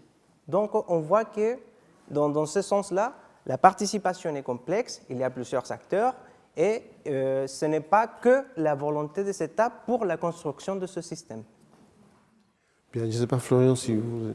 Oui, je vais revenir sur la question du changement du climat, du changement climatique, et je vais m'intéresser notamment à l'Arctique. L'Antarctique, évidemment, il y a aussi des processus de changement, mais il faut compter sur plusieurs siècles, donc nous ne le verrons pas de notre propre existence. Mais l'Arctique, c'est une autre histoire. Il y a des chercheurs, notamment Timothy Lenton et Johan Rockström, qui ont établi ce qu'on appelle les points de basculement. Et en Arctique, il y en a plusieurs. Il y a la question de la calotte glaciaire du Groenland, les glaces des mers en Arctique, de l'océan Arctique, et aussi le permafrost, pergélisol, en Amérique du Nord, donc au Canada, Alaska et Russie. Et pour aller sur la Russie, 65% du territoire russe est un territoire fait de pergélisol. Aujourd'hui, certaines villes de l'Arctique russe, vous avez 80% des bâtiments qui sont déjà en train de s'effondrer avec des fissures, etc. En tout, c'est 30 à 50% des bâtiments du pergélisol arctique, donc tout pays confondu, qui sont menacés à l'horizon donc de 2050. Le coût du changement climatique sur le territoire russe, c'est à partir de 2030, 3% de son PIB. On parle d'économie. L'impact pour la société russe est énorme. Donc vous avez les rêves du Kremlin de développer cet Arctique, de refaire de la Russie cette grande puissance géopolitique, puisque c'est un peu l'ambition des gens qui occupent aujourd'hui le Kremlin. La réalité, c'est qu'il y a un changement qui est en train de s'opérer sur le territoire russe et les Russes vont être les premières victimes en fait, de ce changement. Aujourd'hui, vous avez les populations autochtones en Arctique qui voient leur vie en fait, disparaître. Vous avez des villages, notamment les villages côtiers, où vous avez ces images de cimetières qui tombent dans l'eau. En fait, chaque année, vous avez 7000 hectares de côtes de l'Arctique russe qui tombent à la mer. Donc vous avez des vies, en fait, ces gens-là vivent déjà à la fin en fait, de leur propre histoire, de leur propre monde. Et ça, évidemment, dans l'équation russe aujourd'hui à Moscou, on ne l'appréhende pas totalement, même si le discours sur la question du changement climatique, le pouvoir russe a un peu radouci son discours, puisque si vous prenez le discours de Vladimir Poutine il y a 10 ans, il expliquait que le changement climatique, c'était quelque chose de très bénéfique, puisque ça allait libérer ces fameuses terres noires qui sont très productives. Mais aujourd'hui, on se rend compte que oui, les conséquences seront plus, les coûts seront plus élevés que les bénéfices. Donc le changement climatique, il est déjà présent en fait, pour certaines populations, et notamment en Arctique, évidemment. Merci. Moi, ça m'amène trois remarques. La première, une remarque de terrain. Je vous emmène en direction du Groenland.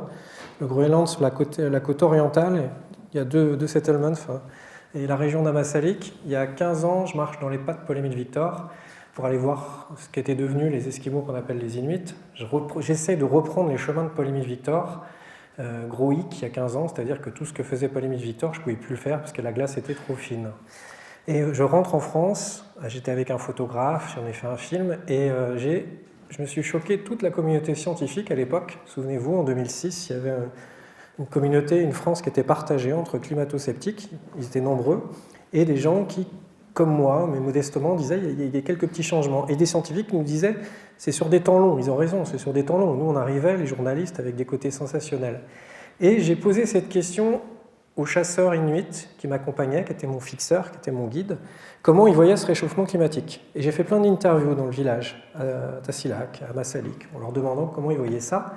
Moi, je voyais ça avec mes yeux de pseudo-spécialiste. Je ne suis pas comme vous, je ne suis pas juriste, je ne suis pas chercheur, je suis juste un passeur. Et je m'attendais à ce que les gens poussent des cris d'orfraie, ils me disent c'est une horreur, etc. Et bien, figurez-vous que tous les témoignages que j'ai recueillis, pour eux, c'était un soulagement. Alors moi, j'avais mes yeux d'occidental, je ne comprenais pas.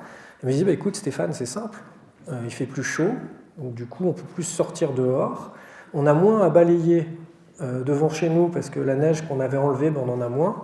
Et pour aller chasser, c'est vachement plus pratique parce que comme ça, on n'a plus besoin d'entretenir des chiens et d'avoir des traîneaux. Le hic, c'est quand je suis revenu la saison suivante, la banquise s'est reformée. Il y a eu un hiver un petit peu plus rigoureux, donc on va dire que c'est des dérèglements climatiques.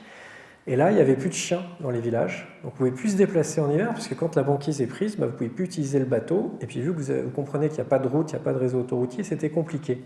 Et je reposais ces questions inlassablement à Tobias Ignatiussen, grand guide, qui me disait « Mais écoute, c'est pas grave, parce qu'il y a deux choses. Tu es en train de me faire une leçon de morale, toi avec tes yeux d'occidental.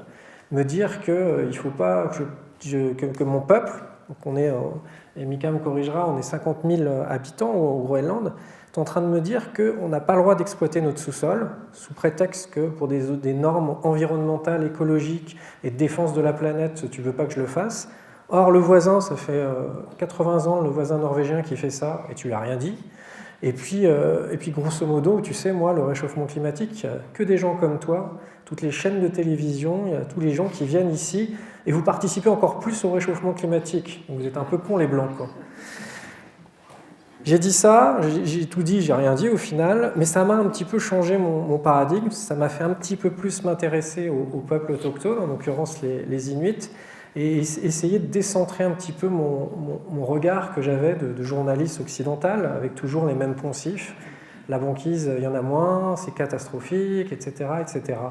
Et c'était juste pour vous amener cette petite réflexion. Et quand j'ai revu Tobias il y a 2 ans où j'étais en tournage, il était toujours autant heureux que la banquise diminue, que les glaciers diminuent. Il était un petit peu inquiet par rapport à un afflux de touristes qui était moindre. Donc vous voyez que c'était l'appât du gain qui le motivait. Donc j'étais un petit peu déçu parce que moi j'avais en tête cette image romantique du chasseur esquimau de Paul-Émile Victor. Et on en était très très loin. Et la deuxième remarque concerne l'Antarctique et justement Jean-Baptiste Charcot. Et on est complètement d'accord, c'est que quand Jean-Baptiste Charcot a fait cette souscription avec son bateau, l'a appelé le Français, c'était que l'État français avait complètement failli. C'est que l'État français n'avait absolument rien à cirer du fils Charcot, fils à papa, qui avait plein de moyens, qui avait un voilier, qui voulait faire de la science. Et tous les grands pompes de l'Académie des sciences, de la Société de géographie de l'époque, se sont dit le jeune médecin, il se débrouille. Et là où est le tour de passe-passe de Jean-Baptiste Charcot, c'est justement de faire cette souscription. Il va même d'ailleurs laisser son bateau en legs à l'Argentine, puisque le bateau était mal en point, et il veut quand même aider, parce que c'était quelqu'un qui était animé d'une vraie bonté et qui savait tisser des liens là où il passait. Et figurez-vous que quand il va revenir à Paris, avec une moisson de résultats, parce qu'il a compris qu'il fallait hiverner en péninsule antarctique, et non pas aller conquérir le pôle et mettre un drapeau, mais hiverner pour faire des mesures scientifiques qui soient fiables, observer les manchots, observer les animaux marins, observer la glace, observer le temps, Et il a réussi, lors de ces hivernages, à vraiment mettre en place des process. Alors, il y a eu des Anglais, il y a eu plein de gens, là je suis très franchouillard, mais Jean-Baptiste Charcot a réussi à impulser ça, et figurez-vous que quand il rentre en France, on va en faire une sommité, évidemment. Et le pouvoir va le récupérer. Il va même pouvoir, mais il est malin, donc il va même pouvoir avoir et armer ses bateaux avec des marins de la Marine nationale. Et ces bateaux s'appelaient le Pourquoi pas, un très beau programme. Et le Pourquoi pas va nous permettre d'avoir des sciences qui soient très fortes. Et l'autre remarque, ça concerne Jacques-Yves Cousteau, le commandant Cousteau, le bonnet rouge. Moi, je suis une génération née au mi-temps des années 70. J'ai été élevé au commandant Cousteau. J'ai vu le commandant Cousteau, j'ai regardé le commandant Cousteau, j'ai vu les programmes du commandant Cousteau.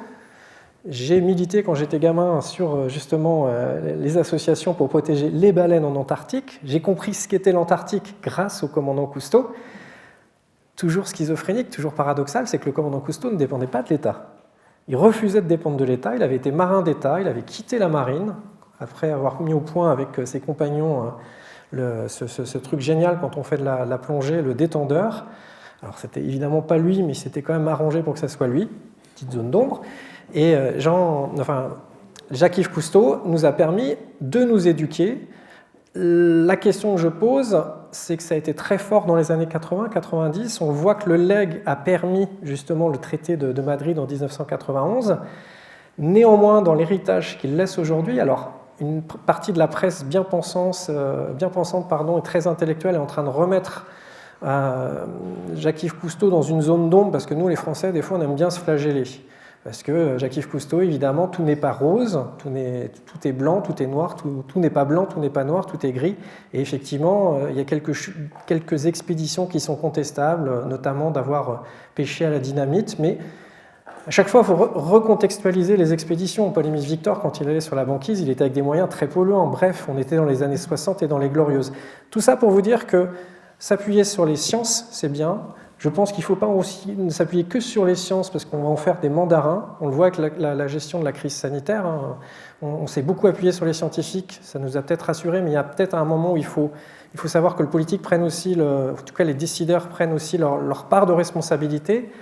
Et arrêter avec ce sacro-saint principe de précaution qui nous emmerde tous, surtout dans l'exploration, s'appuyer sur les sciences, s'appuyer sur les citoyens, s'appuyer aussi sur les ONG, avec aussi parfois des choses qui sont bien et qui sont moins bien, mais Sea Shepherd a permis, notamment pour tout ce qui est baleine, de façon souvent très outrancière, comme Greenpeace, d'arrêter des choses et d'impliquer les gens pour que, notamment, je pense à ce tourisme qui est très décrié en Antarctique, et pour ne pas citer la compagnie Ponant, mais ce n'est pas les seuls, pour que ces gens soient aussi sensibilisés à être aussi des ambassadeurs et à comprendre les enjeux de tout ça, sachant qu'au final, on pousse aussi souvent des cris d'orfraie sur ce tourisme en Antarctique, mais si on va à Palavas-les-Flots l'été, en France, je pense que l'impact qu'on a sur l'environnement et la biodiversité sur notre Riviera, sur notre côte méditerranéenne, il est désastreux.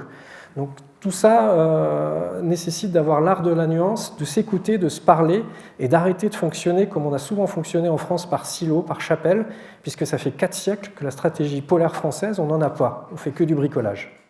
Bon, justement, pour revenir, est-ce qu'on peut avoir si quelqu'un parmi vous peut nous dire quelque chose sur cette stratégie française? Bon, la stratégie polaire, vous allez en entendre parler. Si tout va bien, si Matignon et l'Élysée se sont mis d'accord, elle devrait être publiée cette semaine, mais ce n'est pas encore fait complètement. Enfin, voilà, on va voir. En tout cas, il y a un point qui est clé, c'est que ce qui va être mis en avant, c'est la recherche et la recherche. Il y a 2 raisons à cela. La première, c'est que la France est un pays qui fait énormément de recherche polaire avec très peu de moyens. Donc de fait, mettre le paquet sur la recherche en termes de politique publique, en fait, c'est une politique publique qui ramène potentiellement beaucoup de sympathie et qui ne coûte pas grand-chose. Donc ça, c'est vraiment, quand on est politicien, ce qui est absolument idéal. Donc là-dessus, on verra combien ils mettent en plus, mais on a entendu des trucs comme quoi aujourd'hui le budget polaire français c'est 1 Charles Leclerc, c'est 3 Charles Leclerc, il faut arriver à plus, il faut arriver peut-être à 6 Charles Leclerc ou à 12 Charles Leclerc. On verra ce qu'on aura. Bon, ça vous fait 24 millions d'euros. Aujourd'hui, le budget de la recherche polaire française c'est 24 millions d'euros, en tout cas pour ce qui est soutenu par l'État directement, dont évidemment la majeure partie va à l'IPEV. Mais bon, l'Institut polaire français. Mais le deuxième point, c'est effectivement cette conciliation entre business et sécurité. Et là-dessus, évidemment, la France va mettre en avant sa dimension puissance d'équilibre dans cette zone arctique, notamment par ses capacités marines, spatiales, etc. Mais elle va mettre aussi en avant, sans en faire trop, la dimension business. Ce que je vais vous dire maintenant, vous pouvez très bien vous dire « Cocorico, chouette, on est les meilleurs », ou vous pouvez vous dire aussi « c'est un désastre ». Aujourd'hui, la France, c'est le premier poseur de câbles sous-marins hors GAFAM et hors Chine. Donc aujourd'hui, qui pose les câbles sous-marins en Arctique pour connecter l'Arctique et qui devrait poser les câbles sous-marins pour connecter l'Antarctique au continent sud-américain? A priori, c'est la France, premièrement. La France est numéro 1 mondial sur les croisières polaires, puisque Ponant, effectivement, a plus de 16% du marché mondial et est premier de loin, avec plus de 4 points de pourcentage devant le numéro 2, qui est norvégien, Hurtigruten, même si d'autres progressent. Sur la question des hydrocarbures, la France aujourd'hui, avec Total et toute la myriade de sociétés qui viennent derrière, évidemment, ce n'est pas juste Total tout seul, la France pilote, si vous voulez, d'un point de vue purement industriel, le champ gazier le plus septentrional du monde, Yamal LNG, et puis les prochains Arctic LNG 2, Arctic LNG 1, 3, Obski LNG, qui devrait arriver aussi d'ici 2030, et gère aussi le champ gazier le plus méridional du monde, le champ Vega-Pléiade, qui est un champ offshore au large de la Terre de Feu. Donc de fait, là aussi, encore une fois, la France est présente des 2 côtés, et évidemment sur la porte d'ouverture vers l'Antarctique. Si on va au Chili, Miguel a parlé de l'importance des Chinois au Chili, la France est très présente. Et aujourd'hui, la structuration du développement de l'industrie énergétique dans la région de Magallanes, donc la région la plus méridionale du Chili, hors Antarctique naturellement, pour ceux qui considèrent que l'Antarctique chilien est chilien, c'est aujourd'hui aussi des entreprises françaises et, encore une fois, notre ami Total, enfin pour autant que c'est notre ami, évidemment, qui du coup développe le plus grand champ éolien d'Amérique du Sud à ce stade, avec une chaîne de valeur, hydrogène et ammoniac pour de l'exportation.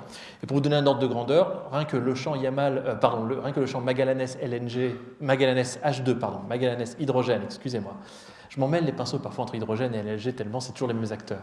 Donc ce champ possible Magallanes H2 au sud du Chili, c'est l'équivalent en termes de production d'hydrogène de l'ensemble de la consommation française en un an, 800 000 tonnes par an. Et ça sort de terre en 2028. Donc on peut dire qu'il y a du business, etc. Vous pouvez vous en réjouir, vous pouvez dire que c'est nul. En tout cas, ça existe. Et de fait, parce que ça existe, il faut le contrôler, il faut le réguler, il faut en parler et pas le mettre sous le tapis. Je finirai sur 2 points qui me paraissent aussi importants. Le premier point, c'est qu'effectivement, on voit une forme de construction régionale, une régionalisation de l'Antarctique, justement, assez similaire à ce qu'on a vu sur l'Arctique ces 40 dernières années. Typiquement, c'est très très balbutiant. Et Miguel, tu vas voir de quoi je parle évidemment avec le Sub-Antarctic Gateway Cities Forum, donc c'est-à-dire le forum des villes passerelles entre l'Antarctique et le reste du monde, une par grand pays de la zone, qui cherche maintenant à développer des stratégies communes de développement d'infrastructures, de numérique, etc. Et pas que pour la science, évidemment pour du business, la création d'emplois. Typiquement, cette forme de régionalisation, on ne la voyait pas, ça date de 2009-2010, et ça fait à peine une dizaine d'années que ça se développe. Vous pouvez voir la pénétration d'autres États, avec un intérêt essentiellement sous couvert scientifique, de prestige national. Et là, vous allez trouver la Corée du Sud, vous allez trouver le Venezuela, vous allez trouver, pour autant qu'ils ont des moyens, naturellement, vous allez trouver la Colombie, vous allez trouver l'Uruguay, vous allez trouver la Turquie, le Brésil, naturellement, même si le Brésil a subi un petit blow en 2012 quand leur base, malheureusement, a brûlé, avec deux victimes à ce moment-là. Aujourd'hui, c'est la Chine qui reconstruit la base brésilienne qui a été inaugurée il y a moins d'1 an. On a parlé tout à l'heure du protocole de Madrid et des garde-fous. Anne en a bien parlé, effectivement. Pour autant, il y a un État aujourd'hui qui a décidé de s'affranchir des garde-fous pour la construction de sa 5e base. C'est évidemment nos amis chinois qui n'ont pas respecté les garde-fous tels qu'il fallait par rapport justement à la fourniture d'enquêtes avant de construire. Ils ont commencé à construire, puis après ils ont donné l'enquête. De fait, en Russie, on va retrouver le même genre de dynamique. Je parlais de Rosgeologia tout à l'heure. En Arctique, c'est à peu près la même chose, puisque même si effectivement le changement climatique devrait coûter 3 points de PIB à la Russie par an à partir de 2030 et suivant, il faut bien se rendre compte que cette question du climat, c'est une justification aujourd'hui pour Vladimir Poutine pour soutenir l'industrie gazière, parce que contrairement à il y a 5 ans, quand Vladimir Poutine vous dit consommer du gaz russe, qui est, soit dit en passant, produit à 80% dans l'Arctique russe, et bien tout simplement, ce qu'il vous dit, c'est si vous voulez combattre le climat et baisser vos émissions de carbone, par exemple, passer du charbon au gaz, ça vous fera économiser 50% d'émissions de CO2, passer du pétrole au gaz, ça vous fera économiser 30% de CO2, mais en réalité, consommez du gaz, consommez chez moi. Et si vous ne consommez pas du gaz, c'est pas grave. On a maintenant les usines hydrogène qui arrivent, qui sont plus ou moins vertes, ou alors utiliser du charbon, quand on va le transformer en hydrogène ou autre chose, on va séquestrer le carbone, donc c'est pas si grave que ça. Donc cette dimension climat, et ça, Florian, arrête-moi si je me trompe, on ne la voyait pas du tout à la fin des années 2000. C'est véritablement là, depuis 5 ans. Moi, la première fois que j'ai entendu Poutine dire ça, c'était 2019, donc c'est vraiment très très récent. Malgré les risques majeurs pour le pergélisol, etc. Donc, bottom line, on a un sujet en Arctique qui est que le climat contrôle tout. Dans mon livre, j'ai essayé de proposer le concept de cryogéopolitique pour dire que c'était cette distribution des glaces qui de plus en plus allait déterminer les dynamiques à la fois politiques et de relations politiques-territoire et vice-versa. Très clairement, quand on voit la question des déplacés climatiques dans le monde aujourd'hui, les premiers déplacés climatiques, ils sont en Arctique. C'est effectivement en Alaska, c'est effectivement en Russie, c'est déplacé, ils sont concrets.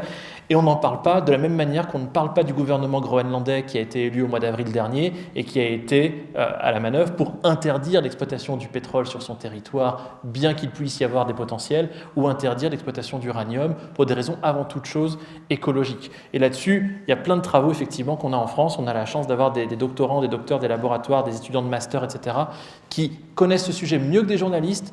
Malheureusement, ils n'ont pas accès aux médias, alors que pourtant, ils pourraient en apprendre beaucoup de choses à plein de monde. Bien.